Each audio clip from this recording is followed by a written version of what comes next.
Welcome to the show. We hope you have a blast. Thanks for making time for the Dealer Talk podcast. Another business leader, here's a penny for your thoughts. This ain't a regular conversation, baby. This that Dealer Talk. Yeah, this that Dealer Talk. All right, we're live. Awesome, man. How are you, dude? I'm doing great. Yeah, it's good to see your face again. Very cool. Yeah, even if it's this virtual format, but likewise. I think it's been a couple of years. Yeah, dude, we talked about doing this before and it's never connected, right? Yeah, I believe so. Yeah. So kick us off, man. Like we start things out here with kind of like an intro. So tell us about you. Intro. All right. My name is Darren Farnsworth, and I guess the three things that I've kind of come down to describe myself basically is marketing, music, and motorcycles. I'm passionate about all three of those. Obviously, we know each other from the marketing side, but Sure. we share similar interests and adventures and such. But the music part is I've been playing in bands for most of my life and have toured around the States and Europe, and marketing a band is a lot like marketing a business, and so it's kind of cool how they go hand in hand, and it kind of keeps me passionate about both, That's awesome. I never really put that together, but that makes a lot of sense, man. I totally agree with that. Yeah, I mean it's probably the hardest business to push as a band, Sure. Now, what started first? Well, obviously the music, right? But on the marketing, were you marketing for businesses, or you were doing the marketing for the band, and then that transition? I guess in a small sense, maybe I was trying to do marketing for a band when I was a teenager, but I had no idea what the hell I was doing. It was more guerrilla marketing, I guess. But the marketing, I didn't really make the connection of the two, and started marketing in the late '90s, and then eventually saw the connection, and it really kind of inspired me to get more into marketing, because I've always been so passionate about music, And you play the drums, right? Play the drums, yeah. All right, cool. So Toca la batería, right? La batería, that's right. Yeah, there you go, man. Got the little Spanish there. A little bit. What are you guys doing right now? Like, do you tour? Do you do that whole deal, or? COVID has caused some casualties in the music business. A lot of bands that were planning on touring and coordinating a release for the tour and not being able to pull it off. It really changed people's perspective on, or priorities, maybe. Sadly, people who are giving music their all and barely surviving. Now having to deal with COVID, it forced them to get a job, something like that.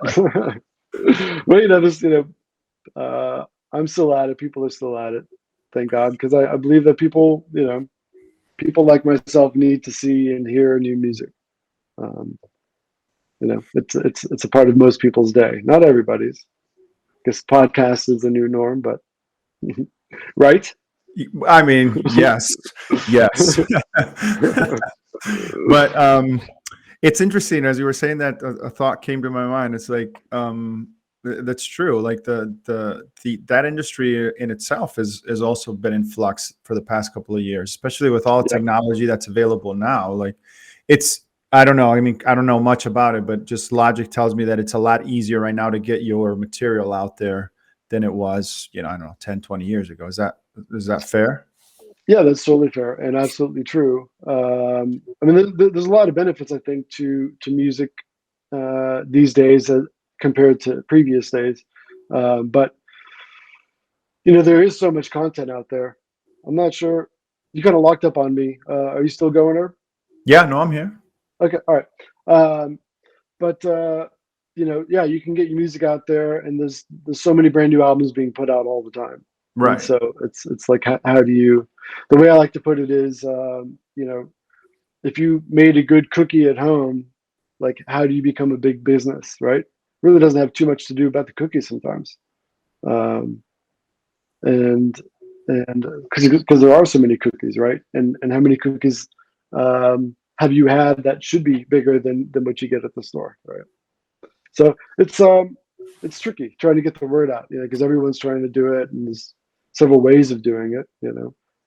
Playing shows or trying to get playlisted on Spotify or Apple Music, stuff like that helps. But really comes down to a team and a network, and people have the experience to put it together. Right. Yeah, I went through kind of I don't know if it's a similar process, but from what you're saying, like I was trying to get the podcast on Amazon, right? It was the only platform that we weren't on, and we had to go through this process of like sending samples and all this stuff, and they just finally sent an email. I think it was last week or 2 weeks ago, and they were like, "Okay, yay, congratulations! Like you're gonna be on Amazon." I was like, "Awesome." So, but yeah, it was a little bit of a process to get that going.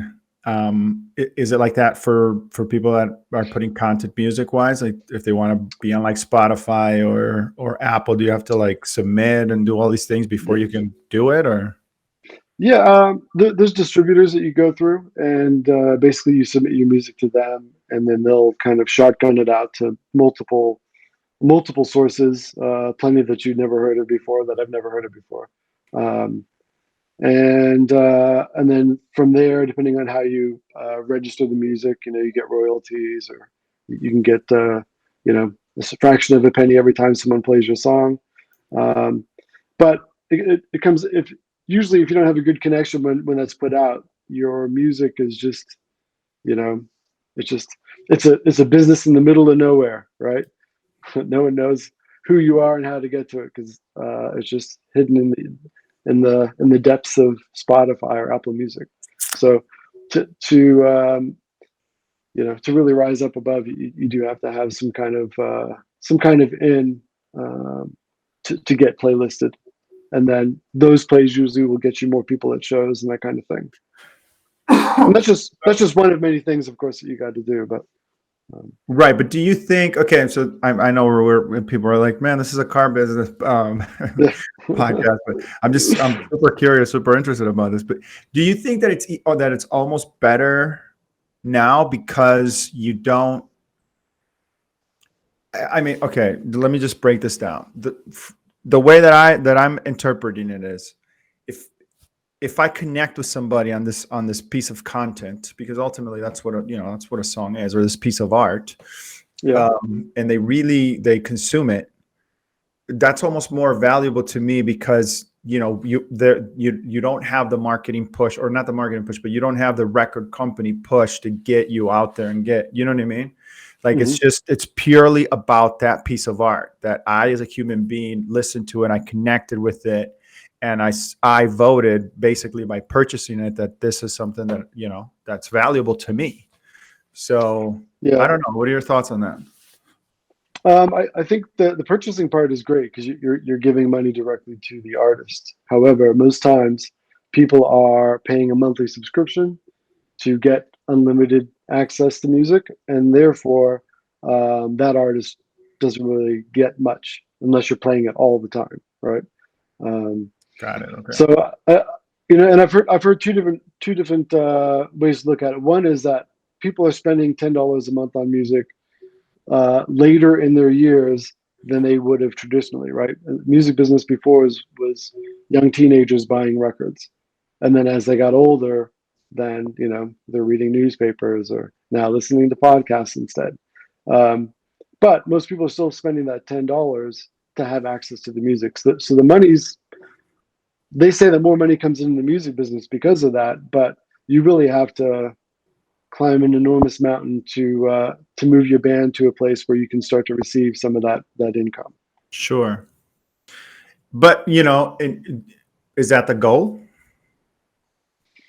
I think the more listeners you have, the more shows you can play, the more you can focus on writing more music to create bigger shows, cooler sounds.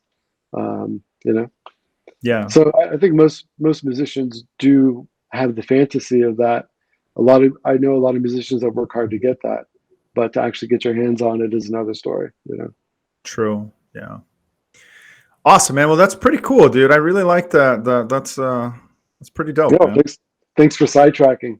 Yeah, no, man. Just kind of interested because there are some overlaps there. I like like I said, I didn't put it together, but it's one of those industry that has, with technology, kind of like our industry has been a little bit, I don't know, disrupted. I don't know, maybe, but there's definitely been some pluses to technology that allows more people to get their stuff out there, without having to have the deal and all that stuff. So I'm a big fan of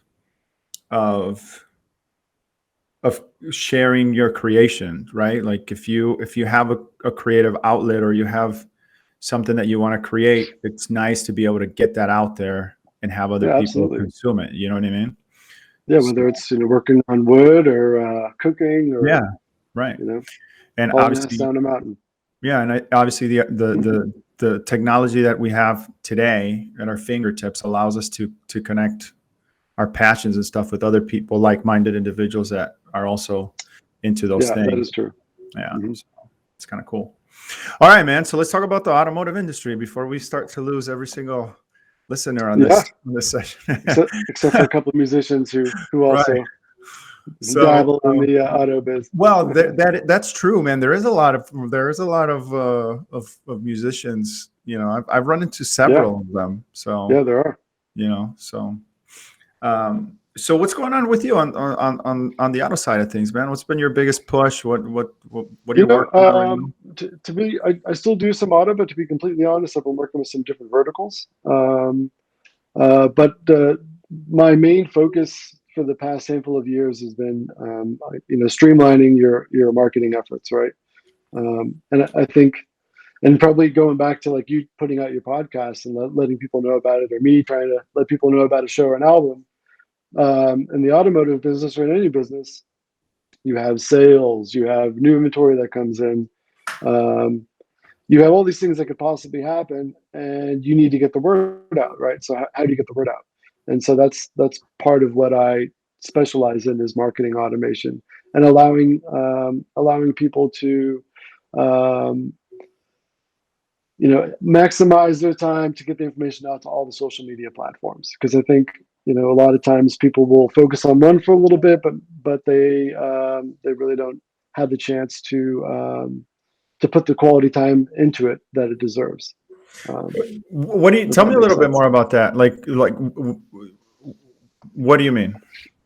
All right, so your website can't be static, right? You got to be putting something new on your website. And in the automotive business, I know times are kind of different with COVID these days, with inventory and such.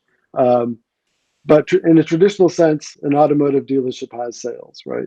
And they have a radio ad, or they have a banner that they have on, through Google Ads or Facebook or whatever. So they're trying to like raise interest, right? It's like the digital blow up gorilla, right? You got to do something new online to grab people's attention. So it could be that you got a new vehicle in stock. It could be that it is a sale, but something happens on a daily, weekly, monthly basis in the automotive business on the sales side. So the question is, how do dealerships get that information out? How does it look the same across all platforms? Does it link back to a particular spot of the website, that kind of thing? So when the website, I make it so that all that stuff automatically goes out and is streamlined and hits Google My Business, it hits Twitter, it hits Instagram, it hits Facebook, LinkedIn, wherever. It goes out and it links right back to that particular part of the website. And I can automate that to happen several times, or on a weekly basis or a monthly basis, or just when something new hits, whether it's a sale or a new type of vehicle hits the inventory. So are you saying like turning your website almost into some sort of kind of like control center, right? Like you put everything into your website, and then based on the rules that you think make the most sense at the time, and obviously they can be adjusted, you have the website fire off certain actions, right? Oh yeah. So I love that. Now I understand exactly what you're talking about. Like, Okay. not just on the social media side, but even on the ad side. Yeah, Like, ad side. don't you think that a website needs to have a back end in 2022? A website, in my opinion, should have a back end where you can go and connect it directly to Facebook and connect it directly to Google and run an ad on that specific piece of inventory on that specific VIN, pretty much with a push of a button. You know what I Yeah. mean? Or you can have, yeah, totally. Or you can just have rules set where it's, if a vehicle is X amount of days new or X amount of days old, or, whatever rules make sense to you, then you can have a certain ad go out based upon that criteria, right? Right. Like if the vehicle hits 30 days on the lot, then does it need more marketing or does it need a price adjustment? But how do you do that otherwise, right? Yeah, so there should be like two components to it, I think. Like, on one end, you have to have some sort of listing dashboard, if you will, where you can, Mhm. how to explain this, where you can control your inventory, right? Make sure that car is actually available for sale. Make sure that it's merchandised properly. Make sure that you have X amount of photos that are actual photos and not stock images. Yeah, Make sure that all exactly. the information, it's not missing like color or trim or none of that stuff. Unfortunately, all that exists, right? But Well, yeah, but I mean, I think it should be connected to your website, to your point, and you should be able to yeah, log in, and you should have this listing issue dashboard, and then you should have your ad dashboard, and you should be able to connect the two. And then once you've run all your inventory through this listing dashboard, right, and make sure that it filters out only the cars that are ready for sale, that you can actually not just for sale, but that are ready to put monies on. Then you can push that. How many times have you done a search? Dude, this happens to me all the time. How many times you do a search and you pop up a car that doesn't have photos, that has stock images? You know what I mean? Or has those yeah, crappy images that are the cars outside, 5 yeah. photos or whatever, because they were So on it's some sort of dynamic feed. Like on Facebook, that's a big one right now. On yeah, Facebook, I see that, especially with new cars right now. Like, I see a bunch of new car feeds on Facebook, and they're all stock images. You know what I mean? It's like, what? yeah, totally. It's just weird. So you got to make sure, first of all, that the inventory is tight, that your merchandising is up to par, and then from there it connects it to the ad program, and you could just go to that specific car, that specific VIN, and boom, ad on Facebook, ad on Google. Yeah, Like, totally. it's weird that that's not kind of the direction that we're going in. But I mean, do you agree? What are your thoughts on that? Yeah, I totally agree. Absolutely. Yeah, that's been my big push, and I mean, that's been kind of what our company's been trying to build and push for multiple businesses, not just automotive, because everyone kind of suffers with the same dilemma, right? Mm. Whether it's inventory based or sale based, what's the best way to keep getting it out and getting it out to all the channels, but all from one source. Because if you build an ad on Google, you make a banner that fits their requirements. Do you put that on your website? Most people don't. So it's when you put it on your website and you have your website sending that information out, then everywhere you look, you're seeing the same message. You're going back to the same spot. Everything's nice and clear. Yeah, I just talked about this with a client who has multiple websites to meet their OEM requirements or whatever. And I'm like, you don't want to do that, man. You got to find a different way to connect. You want one place where your customers go, because we're in an industry. And I'm like, listen, let's say that there is no SEO impact, or there is no, like it doesn't, which, by the way, there's obviously going to be some impact there if you have multiple sites. So, Yeah. but let's just say that there isn't. Just on a narrative end of the spectrum, you should be worried, because customers don't trust you. You know what I mean? That's just the way that, you can't forget that they're already, your customers are already going to be on the defensive. And then you're going to risk sending them to this site for this marketing effort. And then tomorrow, because their search is 90-day cycle, tomorrow they're going to click here or there based on whatever strategies you have, and they're going to end up on a totally different website, and they're going to have a totally different experience. Like, that's not what you want, man. You got to win on that digital experience first before they ever go to your store. Yeah, absolutely. And then they have multiple salespeople trying to get a hold of them. to sell to make a win for the company, right? Instead of and the company is multiple dealerships. So group sales or group auto setups. I've always been intrigued about how people approach those. Internally marketing, and on the marketing standpoint, or just customers? the whole package. Yeah, marketing too. Especially when you don't have all the inventory on all the websites, right? Some group websites only have that particular rooftop's used inventory instead of sharing it all the way across the board. Let's talk about that, because I'm a proponent of not doing that. Like I don't think that is a good strategy, and I'll tell you why. But what are your thoughts? You're saying that you believe that having the used inventory under the specified rooftop, and that's it, not sharing the group. You should have a group site that has all the cars, and then you should have individual store websites. Okay. Not a proponent of sharing, and the reason why I don't like that is because because of the experience, right? The customer shows up thinking that car is there, and if you don't have a centralized BDC or you don't have a centralized process, yes, then you do have to have that. Then you're going to run into some issues. Plus, I've seen situations where, and I don't know if this is because they were sharing inventory or not, but I've seen situations where you have the same ad run on the same car twice. So you're paying to advertise from two different stores just because that inventory happened to be on their feed. And so you're cannibalizing and competing against each other. Yeah. I think a better strategy for a group site would be new cars on the individual sites when we're talking about spending money, right? Yeah. New cars on the individual sites, used cars collectively as a group, because everybody can benefit from the used car side of things, right? We can go and trade cars or whatever, but new car, that specific brand has a specific experience and a specific strategy and a specific customer base. So you can't tailor that from a group branding perspective, but you got to keep that local with that store, but used cars should be a unified strategy. That's how I feel like that's the cleanest approach. Yeah, I can see the logic in that.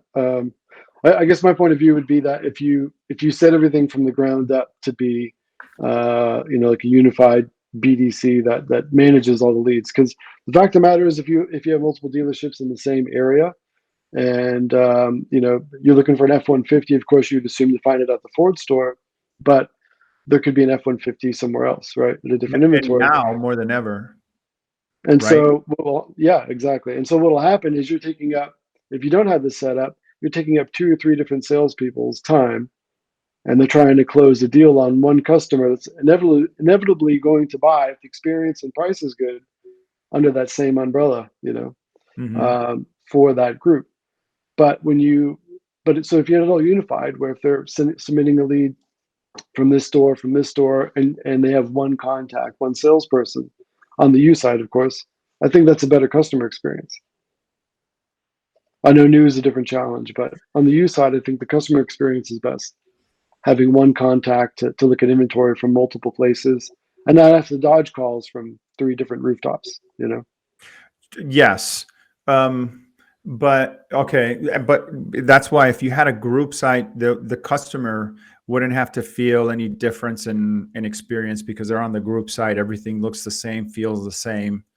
Now it's just a matter of where that car is. The problem is, where the challenge becomes, taking it back to websites, is how do we funnel that and make it easy for the customer to send that information through that portal to the right person? Because to your point, you want to make sure that they're not getting bombarded, right? And you want to make sure that customer feels they're enjoying the browsing and the purchasing, or not purchasing, but their digital experience. They're enjoying the process of looking at inventory. It's easy, it's seamless for them. Yeah.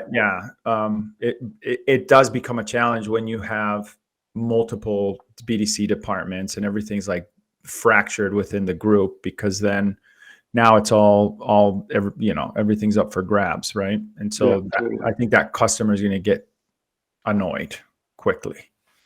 So, but then here's the other thing when it comes to that came to mind when we were talking about that part, like how difficult it's got to be pretty difficult to have a centralized BDC or put that in place. And just because, think about the again, let's say that you have, I don't know, 20 brands. You know, you have your luxury, you have your, you know, all the way down to just your average car, right? What's your take on that? How do you make sure that we can switch on and off? Would you just have, okay, these 3 people are luxury, these people are this, these people, and then it's just all managed by one? Or do you just train everybody to kind of cross, you know? Well, I mean, you can, depending on how the lead comes in, I mean, let's say you have one group site and the lead comes in on the Lexus side of inventory.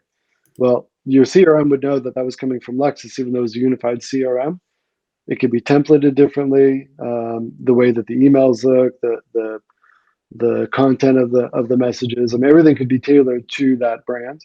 And so for that matter, the website, right? If you're looking at a Lexus on a group website, the whole background, the whole environment, and everything could change to match the Lexus brand, even though you're still under the group.com, autogroup.com website. You know, you can make that all change based on the location. Now more than ever, businesses need more efficient sales. That's why thousands of dealerships trust Foureyes to help with things like automated inventory email updates and ensuring all of your leads get into the CRM. To try Foureyes for free, visit foureyes.io/dealertalk. That's foureyes.io/dealertalk. But I think, I mean, that'd be a big undertaking, but I think the experience would be cool. Yeah, the other challenge that we're running into right now that you kind of mentioned is the alternatives, right? Like, I think, and I've actually partnered up with Foureyes. Shout out to Foureyes for the season, because I really felt in the beginning of this that we had to become better at alternative based sales, right? Customers are not going to get the inventory that they want, which means they're going to have to settle for something, right? The ones that want to transact right now. And so in order to do that, you got to become better as a salesperson, as a BDC department, just as a dealership, at identifying what is it about that particular car that person wanted or wants, and try to find an alternative that kind of fulfills that want or that need, and you know, present it to that customer that way. Because otherwise, you know, I feel like there's going to be repercussions beyond just customers being buried in their deals, or you know what I mean, just because of how, you know, the pricing situation that we have going on right now. I feel like customers are, once demand or the supply kind of catches up to the demand, I feel that a lot of customers are going to have that buyer's remorse almost. Like, oh man, that's not really the car that I wanted, but I transacted at that point. Now I want to go get the car that I want. And so if we can get better at identifying what it is about that particular piece of inventory that they wanted and offer them an alternative, I think that we're going to have happier customers. You know, I don't know. What do you think about that? Yeah, I think it's coming down to asking good questions, right? You know, you're asking for this particular thing. If it does this thing slightly different, like so, is that acceptable? You know, and you just kind of keep going down the list to try to open up the inventory, right? Right. But again, the inventory, there's not much to open, so that is a dilemma. And I think a lot of people, at least I hope to think, a lot of people understand that inventory is tough and pricing is going to be higher than expected. And my biggest concern is more for dealerships, and how the salesmanship, the art of salesmanship, is maybe dwindling, because from my point of view, it seems like it's more order takers. And I know that there are professionals who are fantastic at sales, but it seems like, you know, like nowadays, because there isn't much inventory. If you got something that a customer wants, it's kind of like, okay, I'll take it. You know, the salesperson doesn't really have to say much. Yeah, you mean on the new car side? Have you experienced that? Yeah. Yeah, no, on the new car side, I agree, man. Like, there's like you shouldn't even be spending. You should spend zero marketing dollars on new cars right now. That car, if Yeah, you have absolutely. that car is going to sell. Yep. No question about it.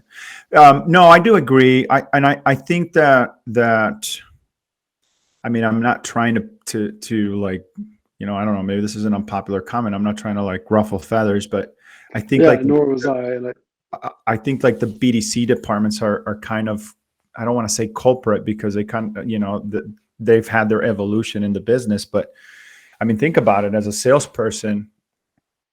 What do you have to do, man? Your follow-ups are done. Your the leads are going straight to that department. They're setting up your appointments. I mean, like I just feel like a lot of the salesmanship.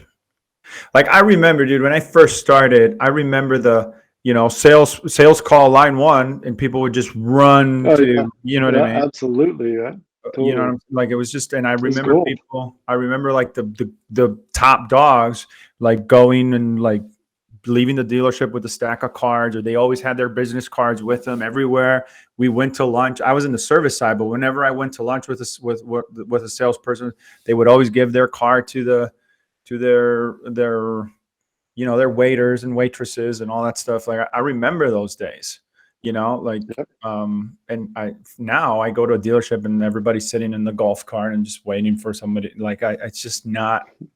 That wouldn't be me. I don't know. I don't know why that happens. I'm not selling cars, so I just, to me, that's not the approach. Like I wouldn't have time to be sitting in front of a golf cart because I'm not going to sit around and wait for up to come up. You know what I mean? Like it's just not. Yeah. That just doesn't fit in my way of thinking. So that whole. Yeah, like I feel like I agree. Like there's definitely been an impact there, and now the cool thing. This is why I mean I know COVID's been such a bad thing, but it's also brought a lot of positive to our industry, and I can't not mention those things when I have guests on and we're talking. Like that's another thing that COVID has exposed, right? Because if your store was doing really well because you were, because your new car, you had a specific, and I'm not going to name any brands, but if you have a specific brand, and now all of a sudden you don't have that and you're struggling to hit your numbers it's for a reason, man. Like it's not, like if you haven't caught up to that and you haven't like realized it, like, just because you don't want to see it. But I mean, I don't know. What do you think? Yeah, I hear what you're saying. And there's definitely a delicate chemistry for any business, but automotive for sure. And that's inventory, the way you treat your customers, reviews, staying up on reviews, setting expectations properly. There's so many things that the service side of things, right? Sales and service don't always connect. Mm-hmm. So when all those things are aligned, then it's easy to go back to that dealership, and people know, and you build that reputation. But sadly, you can have one employee that can just destroy, your months or years of effort in doing so. But Sure. Trying to recognize that, and if it is fair to win them back, do your best to do so. But yeah, I know inventory is tied to a lot of things. Yeah, I mean, it's based. and like I said, man, like right now you're going to be exposed, dude. Like if you're not on your sales game, it's going to show. So, it'd be interesting to see. I was doing some training recently, and they were talking about inventory levels not really getting back to where they were. And I know it's a big topic of conversation right now in the industry, but I think the report that they said, or the stat that they threw out there, was 60%. So we're going to be at about 60% of where we used to be in the past. So that's not, I don't know, maybe we'll see how things go.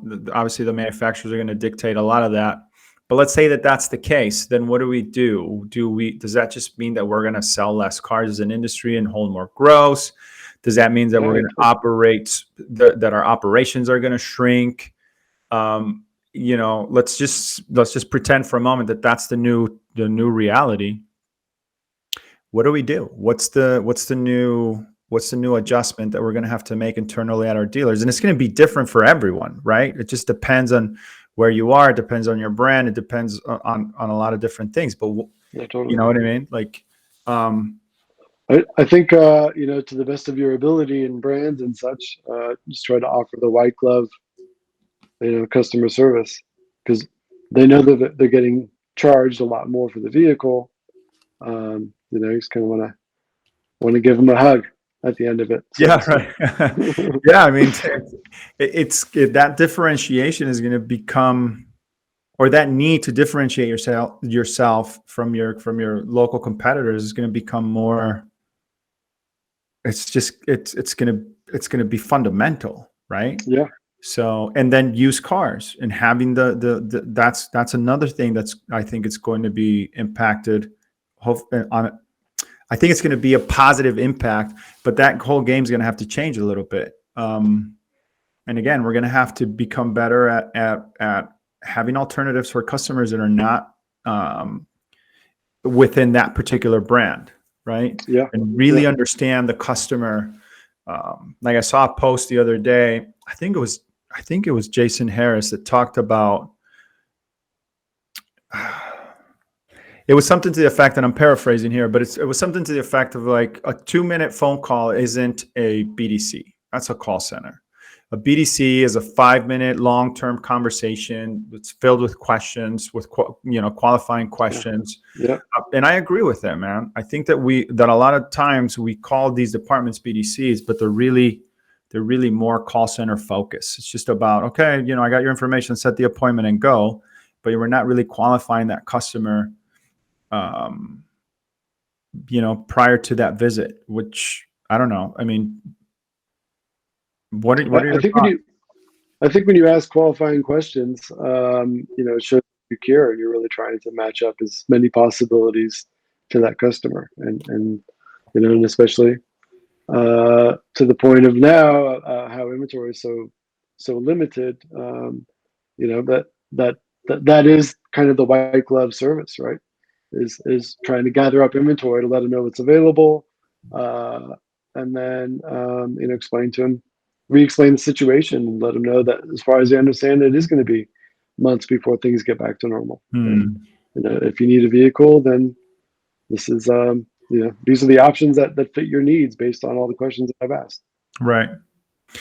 Yeah, they say, is it Tony Robbins that says, knowledge isn't power, it's the potential of power. And I agree with them, man. And, the more information we can get from our customers, the better that experience, we're going to be able to make that experience for them. It just, and then it's not just, and I'm writing a blog post that I'm going to post that will go out on Monday, but it's not just about getting that information from one person, is making that information available to everybody in the dealership, right? So that if somebody touches that customer and you're not there, or whatever the case may be, that we know at all points what that customer wants, what their pluses and minuses were, as far as, let's just say for sake of this conversation that they were looking at a car. Like if I touch that customer and the person that took all that information isn't there, I should be able to get access to all that information and already have identified in there what this customer wants, what are the pros, what are the cons, and I should be able to handle that seamlessly. Those are the things that make all the difference in the world. You almost need like a court stenographer to like be typing up. Yeah, right. Following the salespeople around, typing it up in the CRM. Yeah. I mean, but like, how do you get from the, what's that? What is it? There's it's escaping my mind, but how do you go from 80% to 100%? It's easy to get to that 80. It's easier to get to that 80%, but to close that gap, man, between 80 and 20, it's really, really difficult, because the majority of small details. Yeah. The majority of the things that you would think of, they're already taken care of.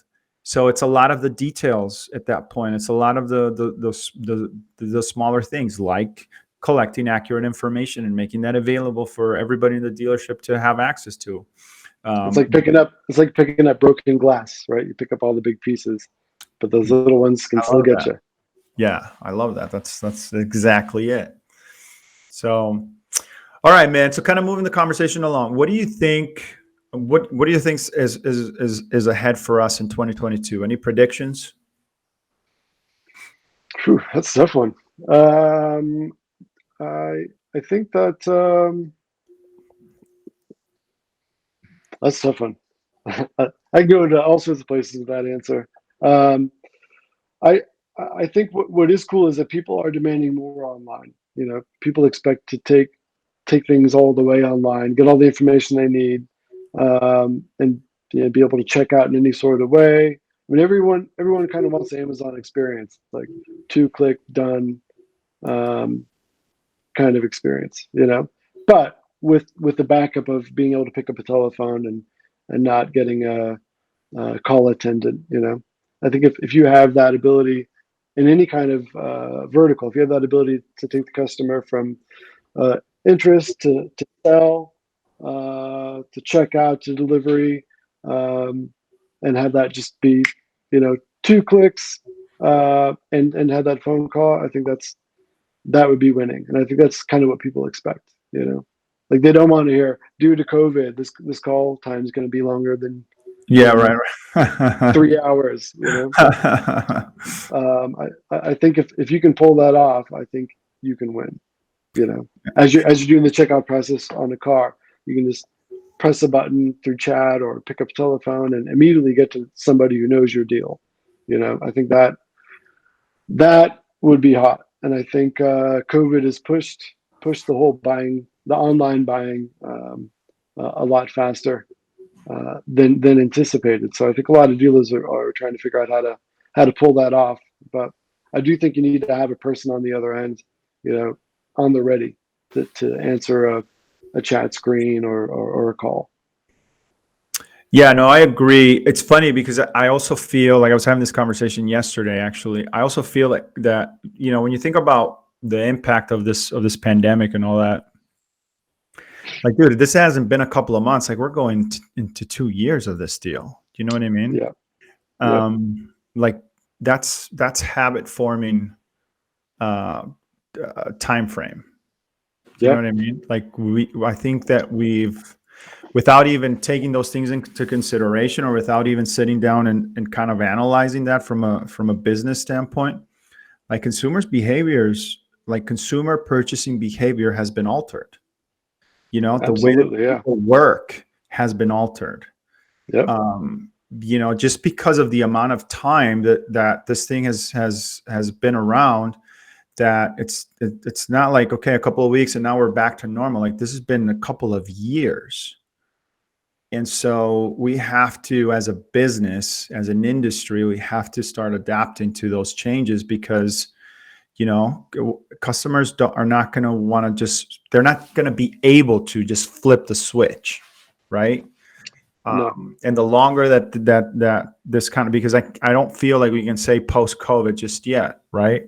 So the longer that these things are in place, the more of that behavior is going to get ingrained in the customers, and we need to make those necessary adjustments.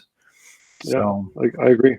Yeah, we got to start looking at that aspect of the impact of the kind of the past 2 years. What about on the marketing side, dude? What are you any predictions there? Do you think that we are going to see, or is there anything that you recommend that we should be doing that we're not doing enough of? I say what I'd recommend is that people are saying how social media is changing, right? Years ago you didn't think anything besides Facebook would exist, and I know Facebook is Instagram, but I think my strategy for years, and it's kind of like it makes more sense now than ever that if you need to put more of your content into your website, and you use social media more as like a clickbait to get to your website one way or another. Seems like more people put time into the social media and they ignore everything else and let their websites go stale. So I would just keep that in the back of your mind. Like, are these posts to get people to my website, or are these posts to keep people on the social media platform that may or may not directly sell cars? I guess, does it sell cars, right? So, well, I mean, I always put that in air quotes because I totally believe that it does. It's just you can't put your finger on it. Yeah. But if you're doing good content and you have good social media strategies, it definitely sells you cars. There's no question about that in my mind. Totally. So what do you think that we should be spending as an industry more time on social media? You know, I hate to say it, but I absolutely hate social media. So on a personal level, I'd say no. But I think, you know, it's a necessary evil. But Sure. I think there's ways that you can still use it enough and spend more time, I think, on you know, making your website as friendly as possible, and like we talked about earlier, getting people to complete a sale online. Spending more time on that would be what I think is more important from my point of view. But we don't have that. So here's what I okay, so a couple of things. I agree, and I think that that's the future, but I get irritated when we talk about, like, for example, these digital retailing widgets or whatever. I think that that's just that's not an online buying experience, right? Yeah, I mean, it seems like they're getting closer, but it doesn't get the customer to that point. Like, it doesn't get the customer to get their car shipped to them and in the convenience of their home. You know what I mean? Kind of like one of these competitors that we have out there now. So what are we doing here? You know, and it's not like dealers haven't been able to we ship cars all the time.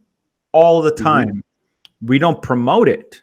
That's the thing. We don't want to deal with it. You know what I mean? We it's just kind of like not our, because there's lower hanging fruit. That's why. Right. You know? So I think you almost have to have a special department, you know, kind of like a special corner of the BDC that deals with this process, and that is on the ready to take the call or the chat.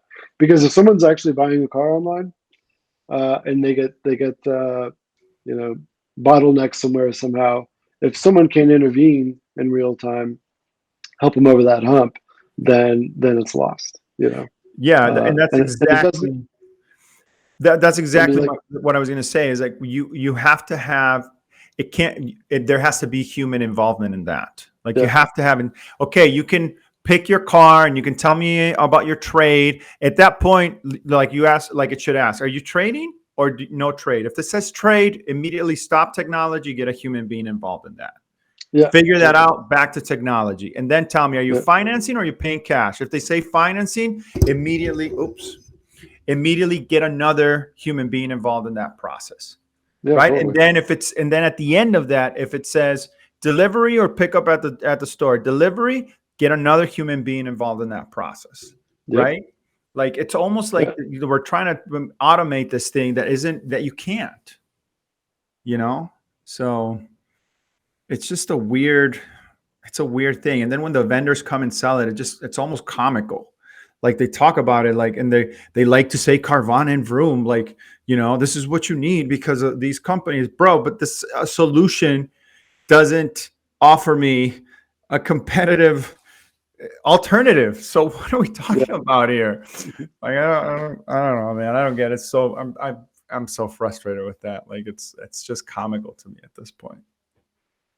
It almost seems like your best bet is if you're an auto group or a successful single dealership, you know, it'd be worth the effort to build your own somehow, you know. Yeah, absolutely, for sure. I think that's more, but that's the other thing. Then you build it, and then, you know, the ones that have come out and they want to go and now they want to become a software company, and it's like, you know, like, it's not going to work the same for everybody, man. Yeah, totally. Yeah, because everyone does something slightly different. But that's the thing too, is you have to commit on a culture, or you have to have a software that's flexible to ebb and flow with the culture of your dealership. Because, you know, you have certain management or certain people on the team at times that will do all the things to make this thing fly, and then someone changes, and, you know, if the software can't adjust for that change, then it's useless, right? Sure. So, yeah, no, totally agree. It is, you know, it is a tough commitment to keep evolving development to match, you know, new ideas or new culture. Yes, sir. No question. Awesome, dude. Listen, we're getting close to that time, but thank you so much for doing this. I appreciate it, man. Yeah. This was awesome. Sorry, we're just kind of all over the place. No, I think it was good. We covered a lot of topics. I always enjoy the ones like this because it flew by. I can't even believe we've been talking for like 50 I know. minutes. I just realized. Yeah, that is crazy. So, but I want to give you a minute to tell everybody, like how to connect with you. What do you do? Where can they reach you? Or sure. But so I have a marketing automation company called 2020 E-Consulting, and it's not named after the year. It started. Actually, someone asked me that. Did you name it after 2020? I'm like, man, I would have not named my company that had I known that 2020 would have been that. But it's been around since 2008, and we do consulting, development, web design, marketing, automation, and you can find me at 2020ec.com. And if you do a /DF, you get my digital business card. So 2020ec.com /DF for Darren Farnsworth, and you can download my card. But reach out. I love to talk to people about ideas, and if you want to pick my brain, I'm happy to give you the time. Right on, man. Thank you so much again for doing this. There is one question that I ask everybody that comes on the show, and that question is, where do you see the automotive industry headed in the next 5 years, and why? That's a tough one. Like you see things like Carvana or Tesla, how you're buying from the manufacturer directly, and I know that there's a lot of integrations of people buying and supplying the inventory for manufacturers. So I'd be curious to see if they would ever kind of do a hybrid of the two, of the Tesla and the current, the current auto market. But I don't know. Hard to say. Hopefully, inventory comes back, and people are driving cars that are better than electric in the future. Right on. There it is. Darren, thanks again for doing this, man. I really appreciate it. Thank you for tuning in. That's all the time that we have for today. And as usual, we'll talk later. We only host a well-respected. The vendor LexisNexis. We don't sell digital marketing. What you do? We inspect it with our DT vendor management. Now more than ever, businesses need more efficient sales. That's why thousands of dealerships trust Foureyes to help with things like automated inventory email updates and ensuring all of your leads get into the CRM. To try Foureyes for free, visit foureyes.io/dealertalk. That's foureyes.io/dealertalk.